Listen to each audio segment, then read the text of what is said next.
तंत्र की साधना ही स्वस्थ साधना है। तो मैं तो विरोध में नहीं हूं, ना तो मैं विरोध में हूं कि इस पर्त से बचो, न बच सकते हो। ऐसा ऊपर से बचेंगे तो भीतर अप्सराएं सताएगी, उससे इस पृथ्वी की स्त्रियों में कुछ ज्यादा उपद्रव नहीं। बचने की बात ही मैं मानता हूं गलत। भागना क्यों, डरना क्यों? जीवन जैसा है उसके तथ्यों में जागरूक होना है। और जब मेरे मन में किसी चीज के प्रति आकर्षण है तो इस आकर्षण को समझने की कोशिश क्यों ना करूं? क्या है ये आकर्षण, क्यों है ये आकर्षण, और इस आकर्षण को मैं कैसे सृजनात्मक करूं कि इससे मेरा जीवन खिले और विकसित हो, ये मेरा विध्वंस न बन जाए। और इस आकर्षण को मैं उपयोग कैसे करूं, ये सवाल है।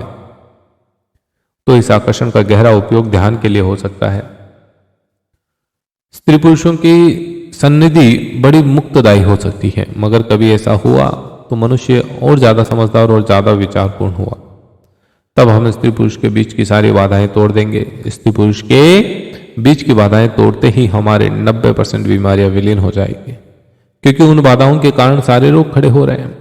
हमको दिखाई नहीं पड़ता है, और चक्र ऐसा है कि जब रोग खड़े होते हैं तो हम सोचते हैं और बाधाएं खड़ी करो ताकि रोग खड़े न हो। मैं एक गांव में था और कुछ बड़े विचारक और संत साधु मिलकर अश्लील पोस्टर विरोधी एक सम्मेलन कर रहे थे। तो उनका ख्याल है कि अश्लील पोस्टर लगता है दीवारों पर, इसलिए लोग काम वासना से परेशान रहते हैं, जबकि हालत दूसरी है, लोग काम वासना से परेशान है इसलिए पोस्टर में मजा है। ये पोस्टर कौन देखेगा? पोस्टर को देखने कौन जा रहा है? पोस्टर को देखने वही जा रहा है जो स्त्री पुरुष के शरीर को देख नहीं सकता, जो शरीर के सौंदर्य को नहीं देख सकता, जो शरीर की सहजता को अनुभव नहीं कर सकता, वह पोस्टर देख रहा है। पोस्टर को देखने वही जा रहा है जो स्त्री पुरुष के शरीर को देख नहीं सकता, जो शरीर के सौंदर्य को नहीं देख सकता, जो शरीर की सहजता को अनुभव नहीं कर सकता, वही तो पोस्टर देखेगा। पोस्टर इन्हीं गुरुओं की कृपा से लग रहे हैं, क्योंकि ये इधर स्त्री पुरुष को मिलने जुलने नहीं देते, पास नहीं होने देते, तो इसका विकृत रूप तो दिखाई देगा। कहां? गंदी किताबों में, गंदी तस्वीरों में, गंदी फिल्मों में।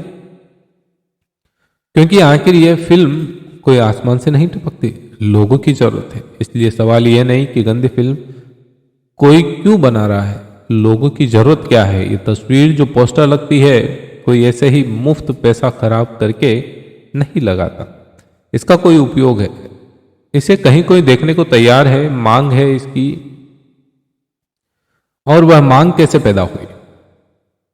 वह मांग हमने पैदा की, स्त्री पुरुष को दूर करके वह मांग पैदा कर दी। अब वह मांग को पूरा करने जब कोई जाता है तो हमको लगता है कि बड़ी गड़बड़ हो गई, तो उसको और बाधाएं डालो।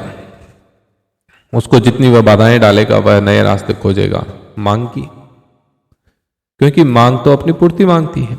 तो मैंने उनको कहा कि अगर सच में ही चाहते हो कि पोस्टर विलीन हो जाए तो स्त्री पुरुषों के बीच की बाधाएं कम करो, क्योंकि मैं नहीं देखता आदिवासी समाज है जहां स्त्री पुरुष सहज है, करीब करीब नग्न, वहां कोई पोस्टर लगा है या कोई पोस्टर में रस ले रहा है।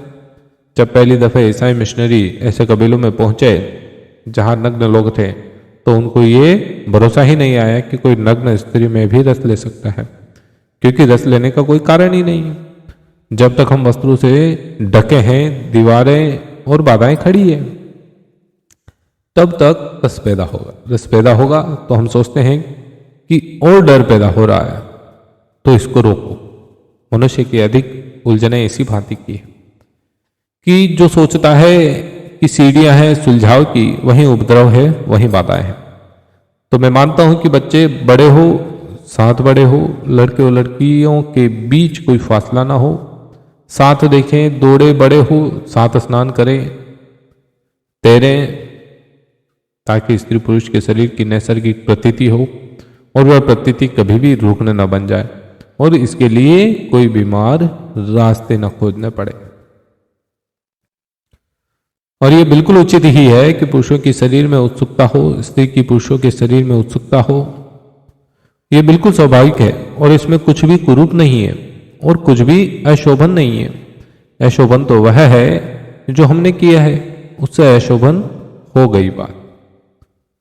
अब जिस स्त्री से मेरा प्रेम हो उसके शरीर में मेरा रस होना स्वाभाविक है, नहीं तो प्रेम भी नहीं होगा। लेकिन एक अनजान स्त्री को रास्ते में धक्का मार दूं भीड़ में, ये अशोभन है।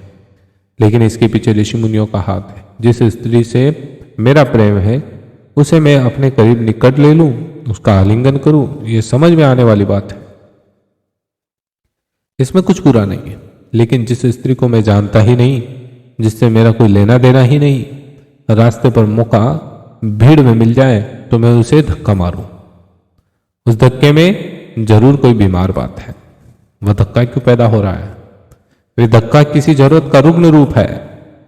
जिससे प्रेम हो सकता है उसको मैं कभी पास नहीं ले पाता, वह रुग्ण हो गई वृत्ति। अब धक्का मारने में भी रस ले रहा हूं, तो भीड़ में एक धक्का ही मार कर चला गया तो भी समझो कि कुछ सुख पाया। और सुख इसमें मिल नहीं सकता। ग्लानि मिलेगी मन को, निंदा मिलेगी, अपराध का भाव पैदा होगा हमारे मन में। मैं समझूंगा कि मैं पाप कर रहा हूं, और जितना मैं समझूंगा कि मैं पाप कर रहा हूं उतना स्त्री और मेरे बीच का फासला बढ़ता जाए। और जितना फासला बढ़ेगा इसको मिटाने की बेहूदी कोशिशें करूंगा और ये चलता रहेगा। स्त्री पुरुष को निकट लाना चाहता हूं, इतने निकट हो कि उनको ये प्रतीति न रह जानी चाहिए कि कौन स्त्री है कौन पुरुष है। स्त्री पुरुष होना 24 घंटे का बोध नहीं होना चाहिए, वह बीमारी है। अगर इतना बोध बना रहता है तो स्त्री पुरुष दोनों को 24 घंटे बोध नहीं होना चाहिए। वह मिटेगा तभी जब हम बीच के फासले को मिटाएंगे। और इतने गहरे परिणाम होंगे कि समाज की अश्लीलता, गंदा साहित्य, गंदी फिल्में, बेहुदी वृत्तियां ये अपने आप गिर जाएं। एक ज्यादा स्वस्थ मनुष्य का जन्म हो, और यह जो स्वस्थ मनुष्य है इसकी मैं आशा कर सकता हूं कि यह धार्मिक हो सके, क्योंकि जो स्वस्थ ही नहीं हो पाया अभी उसके धार्मिक होने की कोई आशा मैं नहीं मानता। तो एक तो धर्म है जो अधर्म से भी बुरा है, अस्वस्थ धर्म है, उससे तो अधर्म ठीक है। और एक धर्म है जो अधर्म से श्रेष्ठ है, और उसे मैं कहता हूं स्वस्थ धर्म। जीवन की समझ, प्रतीति, अनुभव, होश, इससे पैदा हुआ धर्म। स्त्री पुरुष जितने निकट होंगे उतना ही यह उपद्रव कम होगा, शांत होगा।